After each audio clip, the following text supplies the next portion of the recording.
Assalamualaikum friends, welcome to our food channel.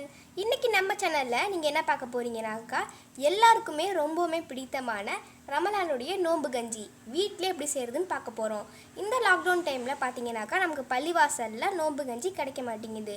But பள்ளிவாசல் ஸ்டைல்லயே வீட்ல எப்படி செய்யறதுன்னு பார்க்கலாம். வாங்க வீடியோக்குள்ள போலாம். ஃப்ரெண்ட்ஸ், இப்போ நம்ம தேவையான பொருட்கள் பார்த்துடலாம்.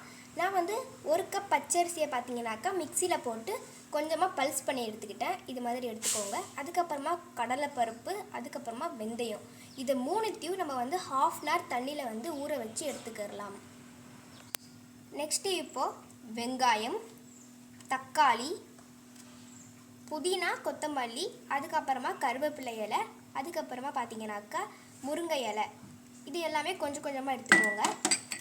அதுக்கப்புறமா தயிர், 3 பச்சை மிளகாய், கொஞ்சம் கேரட் வச்சுருக்கேன், தேங்காய் துருவல் எடுத்துக்கோங்க. அதுக்கப்புறமா இதெல்லாம் தாளிப்பதற்காக பார்த்தீங்கன்னாக்கா ரெண்டு கிராம்பு, அப்புறமா ரெண்டு துண்டு பட்டை எடுத்துக்கோங்க, ஒரு ஏலக்காய், வெந்தயம், கரம் மசாலா, இஞ்சி பூண்டு விழுது, இதெல்லாம் கொஞ்சம் கொஞ்சமாக எடுத்துக்கோங்க. அதுக்கப்புறமா பார்த்தீங்கன்னாக்கா தாளிப்பதற்காக எண்ணெய். இன்றைக்கி நான் குக்கரில் ரொம்பவே ஈஸியாக செய்ய போகிறேன். இப்போ வாங்க எப்படி செய்கிறதுன்னு பார்க்கலாம். ஃப்ரெண்ட்ஸ், நான் இன்றைக்கி வந்து குக்கரில் தான் செய்ய போகிறேன். ஸோ குக்கர் வச்சுட்டு ஸ்டவ் ஆன் பண்ணிக்கோங்க. இப்போ இதில் நம்ம வந்து ஆயில் சேர்த்துடலாம்.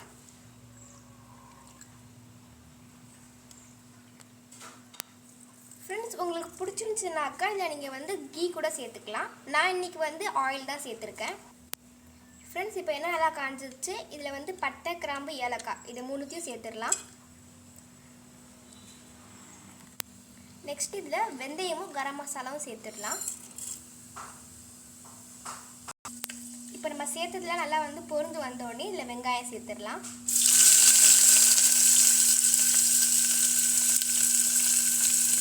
இப்போ வெங்காயத்தை நம்ம நல்லா வதக்கிக்கலாம்.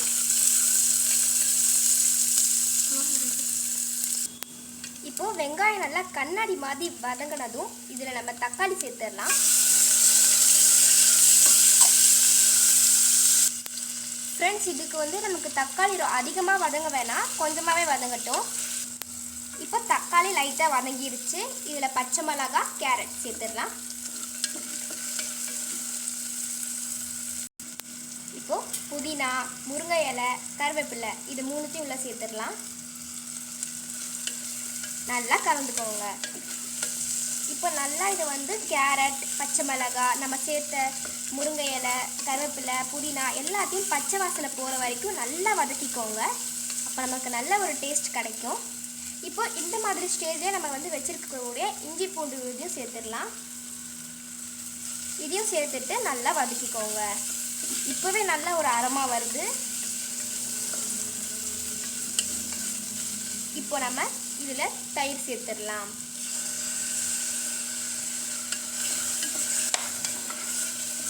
நல்லா கலந்துக்கோங்க. இப்போ இதில் நம்ம தண்ணி சேர்த்துடலாம்.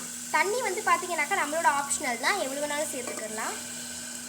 நான் இன்றைக்கி வந்து பார்த்தீங்கன்னாக்கா அரிசி வேகிறதுக்கு மட்டும்தான் தண்ணி சேர்க்குறேன். அதுக்கப்புறமா நான் சேர்த்துப்பேன்.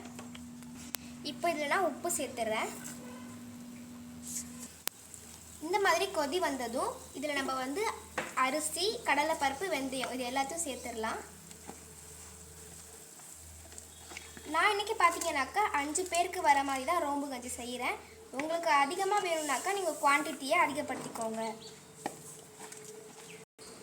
இப்போ இதை நல்லா கலந்து விட்டுடலாம். ஃப்ரெண்ட்ஸ், இப்போ இதை நம்ம க்ளோஸ் பண்ணிடலாம். நம்ம பார்த்தீங்கன்னாக்கா அரிசியை பல்ஸ் பண்ணி அது மட்டும் இல்லாமல் ஊற வச்சுருக்கோம். அதனால கொஞ்சம் குயிக்காகவே முடிஞ்சிடும். இப்போ நம்ம வந்து வெயிட் போட்டுடலாம். இதை இப்போ வந்து ஒரு விசில் வர வரைக்கும் அப்படியே இருக்கட்டும். ஒரு விசில் வந்தாருக்கா எப்படி இருக்குதுன்னு பார்க்கலாம். ஃப்ரெண்ட்ஸ், அந்த விசில் வர வரைக்கும் இங்கே பார்த்தீங்கன்னாக்கா ஒரு கண்டெய்னரில் 1 கப் அளவுக்கு வாட்டர் சேர்த்துக்கோங்க. அதில் கொஞ்சமாக உப்பு சேர்த்துட்டு நல்லா பாயில் பண்ணிக்கோங்க. இது எதுக்கு அப்படிங்கிறது உங்களுக்கு நான் கடைசியாக சொல்கிறேன். ஃப்ரெண்ட்ஸ், இப்போ வந்து ஒரு விசிலு வந்தாச்சு, ப்ரெஷரும் நல்லா ரிலீஸ் ஆயாச்சு. இது எப்படி இருக்குதுன்னு பார்க்கலாம். இப்போ இதை நம்ம வந்து ஓப்பன் பண்ணிடலாம். வாவ், நம்மளோட கஞ்சி இப்போ ஆல்மோஸ்ட் ரெடி ஆயிடுச்சு. பாருங்கள் இந்த மாதிரி இருக்குது. இப்போ பார்த்தீங்கன்னாக்கா ரைஸ்லாம் நல்லா வெந்துருச்சு, பார்க்கும்போது நல்லா தெரியுது. ஃப்ரெண்ட்ஸ், இப்போ நான் பாயில் பண்ணி வச்சுருந்தால வாட்டர், அது எதுக்குன்னு நான் இப்போ உங்கள்கிட்ட சொல்கிறேன். இந்த பாயில் பண்ண வாட்டர் கூட நம்ம செய்து வச்சுருந்தோம்ல அந்த கஞ்சி, இதை உள்ளார சேர்த்துடலாம். இப்போ இதை நம்ம நல்லா கலந்து விட்டுக்கலாம். இப்போ இந்த கஞ்சியும் வாட்டரும் நல்லா சேர்ந்து பாயில் ஆகட்டும். இப்போ இது இருக்கட்டும். இப்போ இந்த மாதிரி கொதிச்சு வர டைமில் இதில் நம்ம லாஸ்ட்டாக தேங்காய் துருவலை சேர்த்துடலாம். இப்போ இதை சேர்த்துட்டு கொஞ்ச நேரம் கலந்துட்டு அதுக்கப்புறமா ஸ்டவ் ஆஃப் பண்ணிவிடுங்க. இப்போ நான் ஸ்டவ் ஆஃப் பண்ணிடுறேன். இப்போ பாருங்கள், நம்மளோட சூப்பரான ரமதானுடைய நோம்பு கஞ்சி பள்ளிவாசல் ஸ்டைலே வீட்டிலே தயாராகிடுச்சு. ஓகே ஃப்ரெண்ட்ஸ், நம்மளுடைய சுவையான ரமலானுடைய நோம்பு கஞ்சி வீட்டிலே ரொம்பவுமே ஈஸியான மெத்தடில் தயார் பண்ணிட்டோம். கண்டிப்பாக இதே மாதிரி உங்கள் வீட்டில் ட்ரை பண்ணி பார்த்துட்டு உங்களை லைக்ஸ் அண்ட் கமெண்ட்ஸை எங்களோட ஷேர் பண்ணிக்கோங்க. இந்த வீடியோ பிடிச்சிருந்துச்சுனாக்கா என்னோடய சேனலை சப்ஸ்கிரைப் பண்ணுங்கள். மறக்காமல் பக்கத்தில் இருக்கிற பெல் ஐக்கானே கிளிக் பண்ணிவிடுங்க. உங்கள் எல்லாருக்குமே ரமதான் முபாரக். தேங்க்யூ. அஸ்ஸலாமு அலைக்கும்.